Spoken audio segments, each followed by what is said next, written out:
Hey everybody, it's your art teacher, Mr. Mingoni. Welcome to your virtual art class. We are going to make some art. So I'm going to put up our learning targets for today and show you what we're doing. And oh yeah, I also want to just kind of give you this whole spiel about, you don't have to have fancy art supplies to do this. I don't expect you to have like nice paper. I don't expect you to have nice crayons or markers or anything. It is great if you have that stuff. Use anything you got. But I designed these lessons so that you can do them with even just notebook paper and a pencil. Even if you just have that, you can do any of these lessons. Okay, that's my intention. I don't want anyone to feel left out just because of what you have at home. And I want you to know art supplies are nice, but you don't need them to make good art. Okay, you can make good art with the simplest of stuff, and that's just the truth. The nice stuff is just extra. So let's get into our lesson. This is going to be a fun one. So I'll make myself really small so you can see these pictures here. So these are some funny looking faces.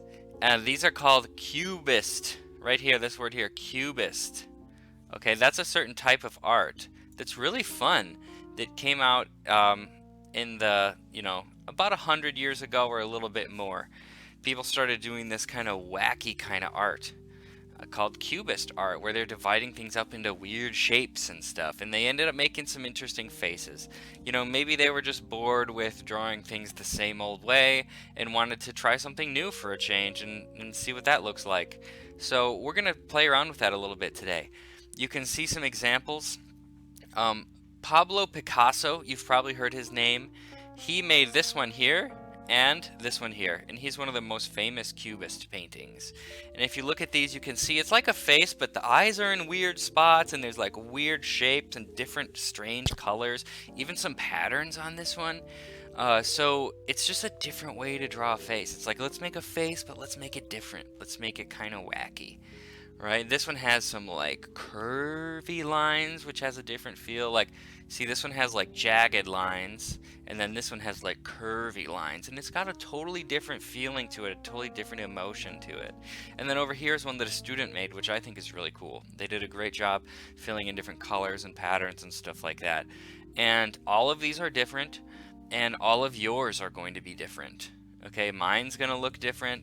They're all gonna be different. That's the beauty of it. That's one of the best things about making art, okay? Is that we all do it our own different and special way.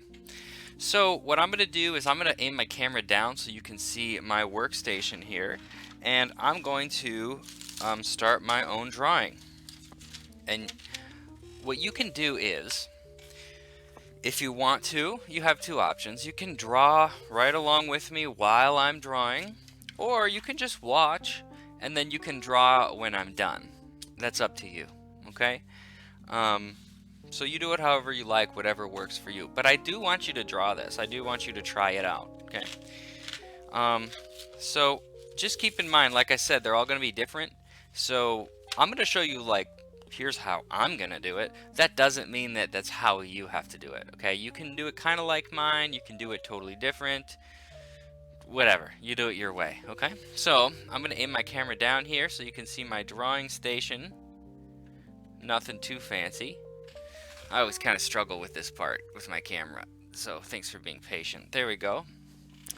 Okay, and then I'm gonna flip this. There we go. Okay. I'll keep mine right here so you can still see those examples. Okay, so I'm gonna start with some markers. Lately I've been really enjoying starting with markers and then going in with crayons. Yes, I found this beautiful box of crayons in my basement that's barely even been touched. It's a wonderful, beautiful thing. So exciting. So I'm going to start with just a marker because I like to do the darker kind of outlines with my marker. All right. I'm going to start with outlines, and then I'm going to color in the different spaces. And the fun thing about doing this type of art is you can be totally relaxed with it. Like, you don't have to think too much about it. You kind of just go with the flow of the shapes, right? So I'll start with like a basic shape for my face, and I'm not just going to do a circle. I'm going to make it a little more interesting. I'll give like a sharp edge here, and then maybe I'll make it a self-portrait. I'll make it kind of look like me, but Like, I'll make it look like me, but not. And here's some hair this way, and some hair this way, and just some weird shapes. See how I'm just like putting strange shapes? And then, hey, why not? Let's take this line and bring it down here. That's like the opposite of what you would think to do with a face, right? The whole idea here is think outside the box. Don't think like, oh, I gotta make this perfect face. Think more about the shapes in the design and how it's gonna look, right? That's what you want. You're not worried about how much it looks like a face. You're thinking more about just how it looks as a design, how it looks as a piece of art, right? So you might be adding some shapes and things that aren't actually there, and that's fine. That's what you should be doing. And then maybe I'll have this kind of be a nose that comes up like this. That's kind of interesting. I'm thinking that my mouth might be here. Maybe I'll do some lips. Just like a top lip. That's interesting. See, this is turning into a really interesting drawing. I could make a completely realistic looking face. That would be cool, but this is a little more interesting, I think. And let's do some eyes in some weird spots. I like how sometimes Picasso puts like one eye up here, one down here. So we'll have one eye that's like this triangle shape looking this way. And then one eye is going to be like all the way up here. With that. And a line through it. Oh, that looks really weird. I love it. Yes, it should look weird. If it looks weird, you're doing it right.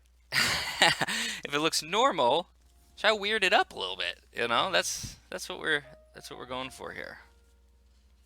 And then I'm just kind of adding random shapes wherever. I mean, it's not random. I don't mean to say random. It's more just like I'm adding shapes where I think they would look good. You know, I'm following my heart of like, what does this need? Like maybe, maybe this needs a shape like this right here. That looks kind of cool. It's almost like another eye. That's cool. I like it.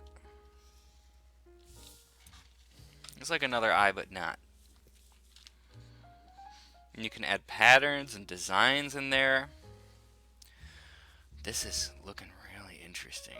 Okay, and then maybe, I think I need like something like this. Maybe a line here. This could use some lines. Yeah, and I kind of like having this space open here. Like it's really detailed up here, but it's really simple here. And you can even see on some of these examples, they do the body, like the neck and the shoulders. So I could give myself, like I'm wearing a collared shirt right now, so maybe I'll do some triangles that are kind of like a collar, but not, right? And then like, this is my button-up shirt, see? But I just kind of made it a little strange.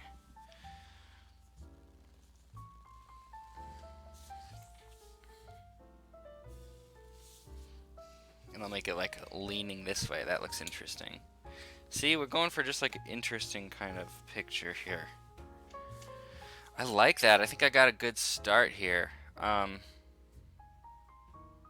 think I'm going to start coloring this. Oh, but look at the background of these examples, okay? Even this one has just one line in the background, but it gives it such an expression. Oh, and I like that. Look, this one has like a shadow here. I didn't even notice that. So like we've got this black shadow and then this black triangle.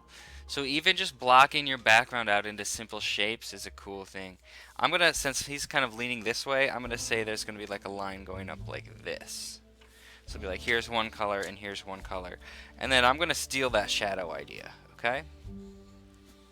So I'm going to also add a shape here that's like a shadow. Maybe I'll do a double, so it'll be like two different colors. Oh yeah, that's going to look really neat. And that kind of goes along with this shape. Interesting. Okay, now we're getting into something. Now I'm really excited to color this. I've got my lines down. I'm going to color it. I'm going to bust out my crayons. And what I'm going for, this is like kind of a typical Cubist thing. You can't really, I guess you can't really see it in these examples. Let me see if I can find some more examples for you. Hang on. Just a sec.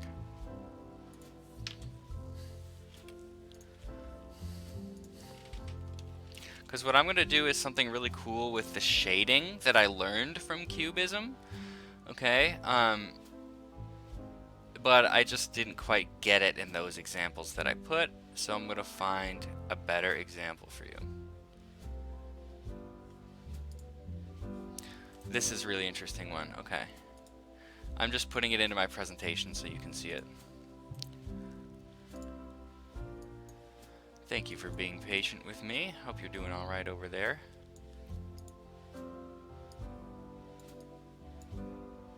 You want to hear a joke? What's orange and sounds like a parrot? A carrot. Okay, so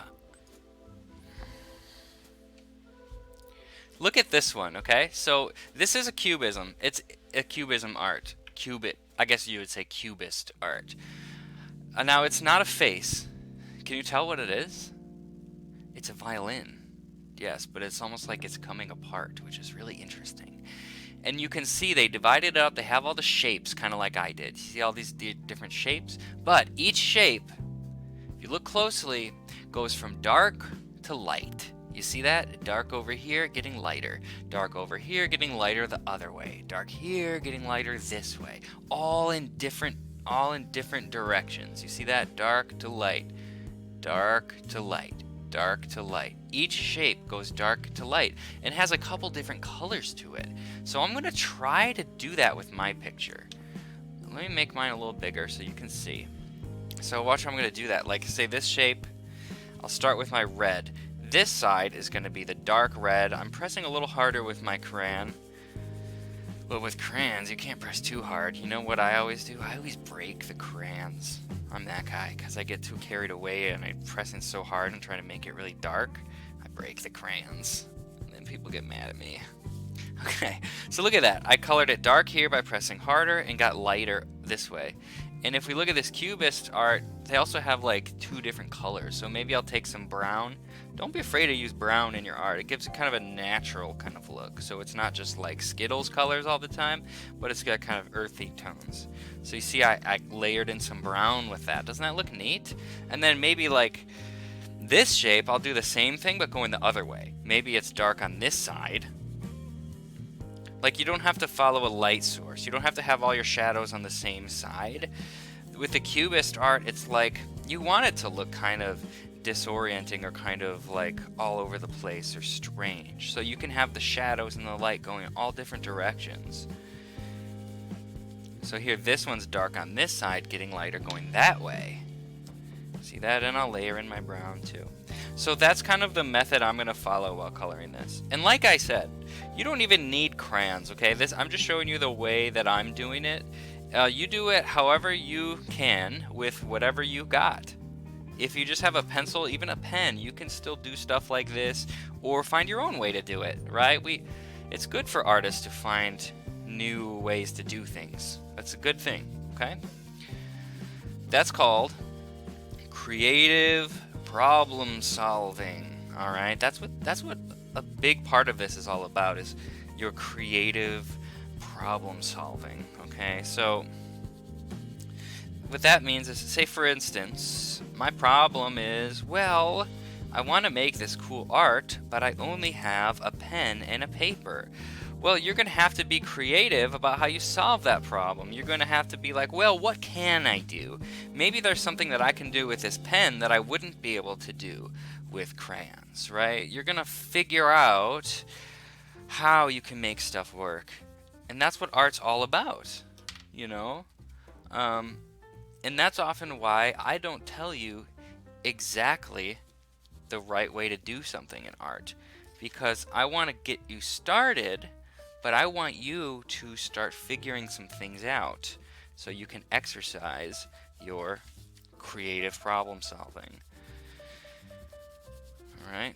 So that's also kind of why I often say, hey, you don't have to do it my way.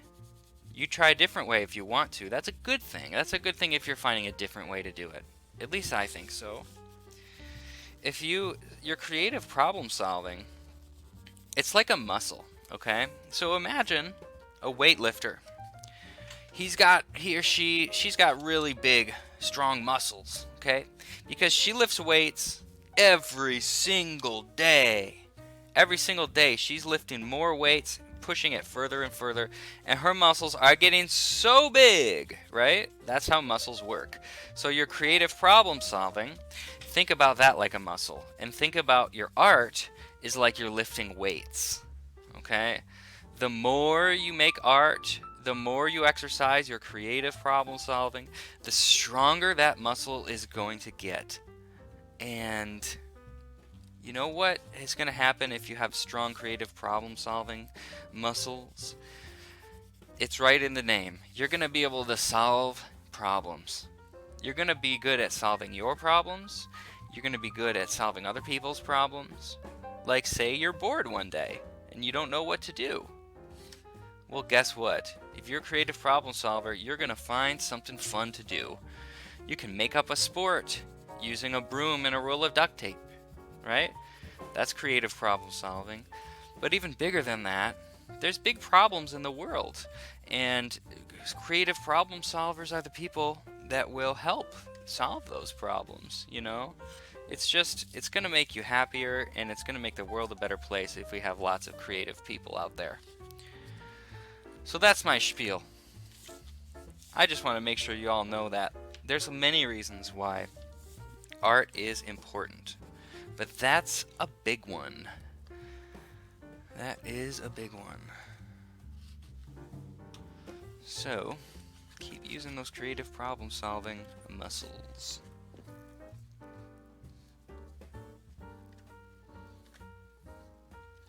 I hope you're all doing okay out there.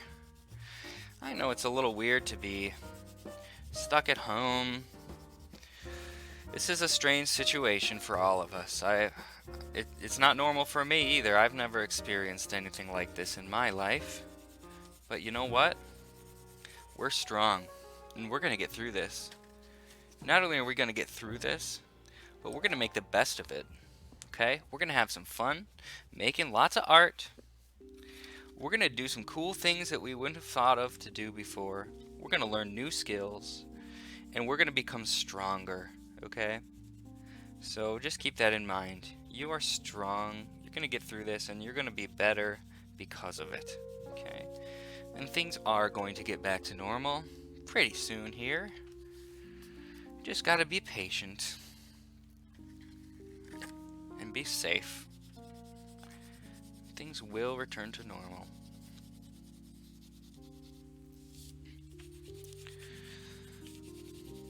But you know what? Think about, this time that I'm at home.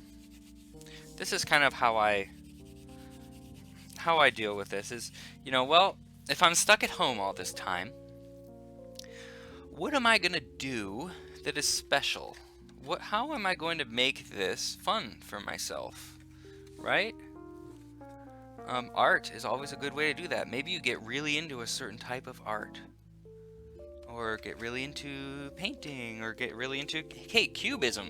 Maybe you draw different things in a cubist way. Maybe you draw your Nintendo Switch, a cubist Nintendo Switch. Wouldn't that be cool? And maybe you try drawing all other different things in all other different styles, right? I don't know. I want you to try to find something that you wouldn't normally do that's going to make this time special for you. Because that's how you can make the most of it. I like to play video games. Sometimes I get really into a video game. And that helps me because I love it. I have so much fun, and getting really into it kind of helps me just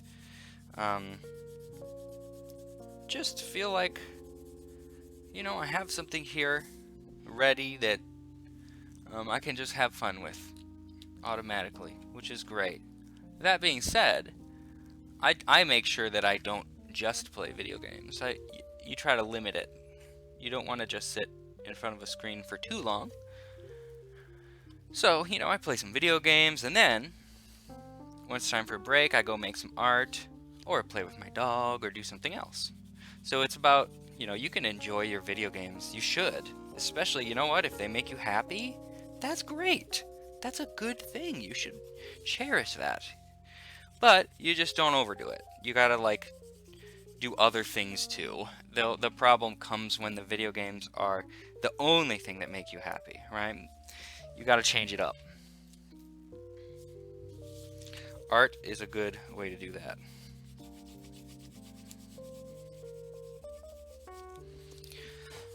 Oh, and you know what? I also want to talk about pretty soon here. We're gonna get some art hangouts going. So at the end of the day, around that 2:30 time, it's kind of a common time where people, you know, we all have a little time to connect with our teachers or do different things. I'm gonna start. This is a new process for me, so I don't have it all figured out just yet. But I'm gonna start putting together some art hangouts where we can chill and make art together, and we can all be on camera, and you can show the art that you're making, and we can do it together and have discussions about art and show each other cool videos and things. Maybe, I don't know. So that's something to look forward to, and that's gonna be really cool. So I will let you know when that happens. I'll be sure to make sure everybody has access and everybody knows about it who's interested. So stay tuned for that. I'm excited about that. See, that is something, for instance, that we didn't do before, that we're going to do now, that it's very special, okay? And that's what I'm talking about. Like, there are ways to focus on how can I make the most of this situation? How can I have a little fun with it?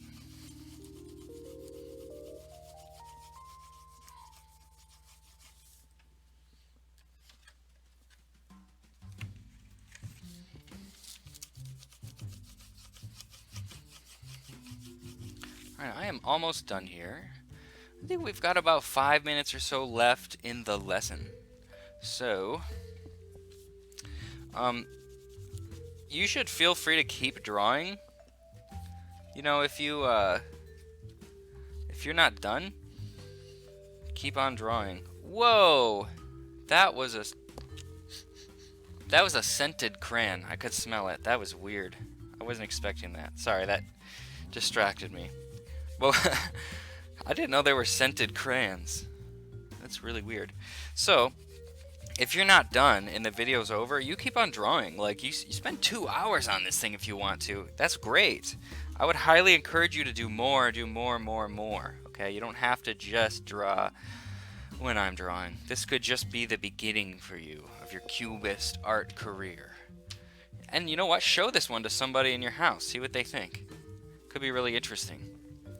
Sometimes people see Cubist art and they go, "Ugh, I don't like that." And that's fine too.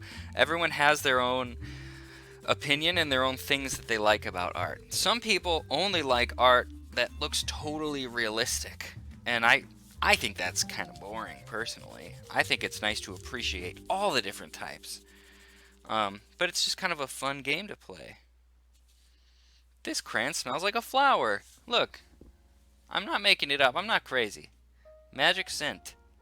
Okay, I might be crazy, but this crayon does smell like a flower. That's really weird.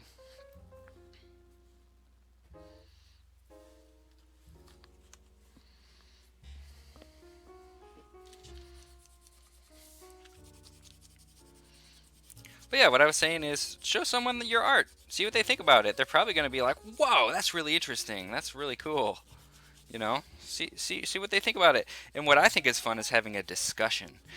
Like, if somebody sees a type of art they don't like, talk about it. Like, what don't you like about it? Here's what I like about it. You know, and like figure that stuff out. It's a way of talking about art. And like, sometimes I like to show people art that I know people don't like art that's just a bunch of splatters or something, just to get a conversation going.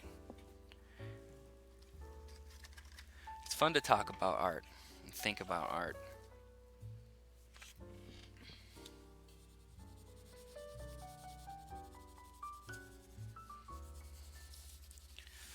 Almost done here. I'm going to color these little strips. I'm going to do my background too.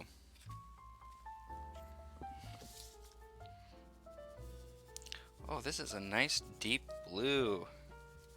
I didn't see this one before. It's good for the background.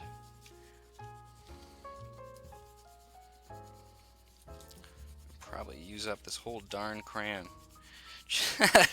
Just coloring this background. That's okay though. What's a crayon for, right?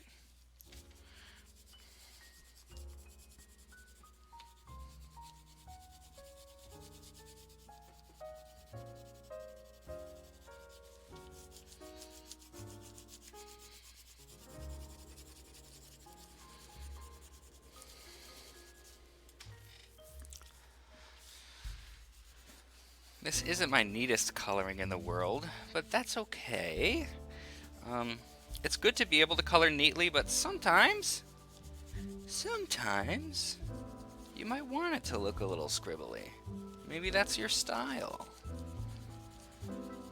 Here's what I like to say, okay? If you're gonna color scribbly, make sure you can at least color neatly first. So I like to say, learn the rules before you break the rules, right? So, at least with art, make sure you know how to color neatly and you're pretty good at that. And then go and see what it's like to color all sloppy. It's good to be able to do both.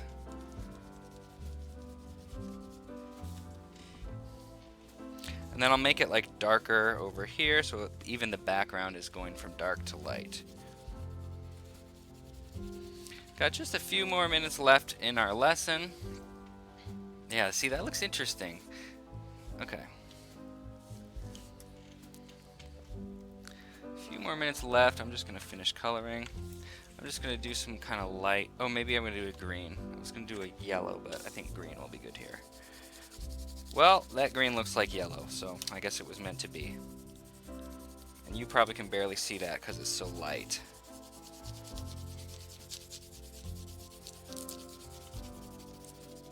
Oh, yeah. Well, ain't that some art?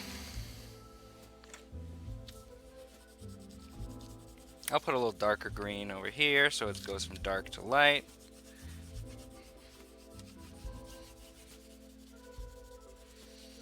Yeah, that looks cool. Okay. And then, oh, you know what? I think I lost that blue I was using. It's this one. This part should be blue as well.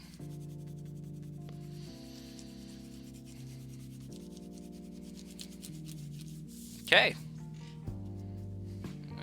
Still gonna do these lines. I can't just forget about those. Go dark blue to light blue.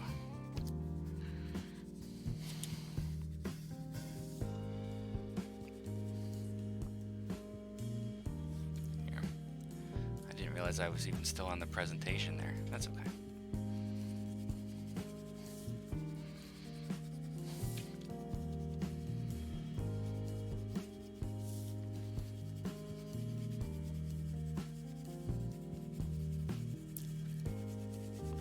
I'm getting lighter,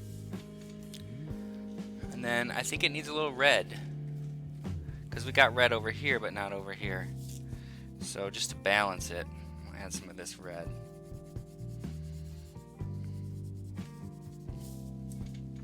There we go. That's looking how I want it. Okay, and it's good to sign your art too, right? So I'm gonna sign it.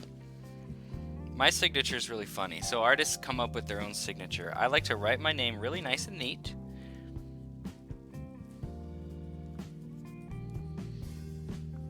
And then cross it out and then write it real nice and scribbly.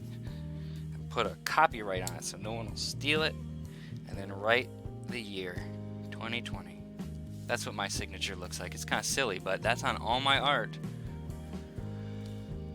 Okay. Cubism. Pretty cool. Alright, let me get back on camera here. Oh, that looks cool upside down too. That looks like a whole different picture. Alright. Hello! Okay, so I gotta cut the music here. Alright, so it was really awesome doing this with you all. So just stay safe, everybody. Stay positive. Make art. If you're feeling stressed or anxious or any negative feelings, start making something. Even if you don't feel like it, just start making something. You will get into it. It's going to start changing your mind and making you feel a little better. I promise. It's one of the magic powers of art. So use art as a way to fill your time with something that can make you better. You get better and better and it make you feel good. And it's something to occupy your mind with that will make you feel happy as you're doing it. Okay, so just make lots of art. Seriously, it's going to make you feel really good. I promise. Try it out. You're all wonderful. I love you all. That's why we do this. That's why us teachers do this, because we love you, because we know you're all wonderful, beautiful people. Every one of you. Yes, you. Even you. I'm talking to you. You're awesome. Okay? Okay. Bye-bye.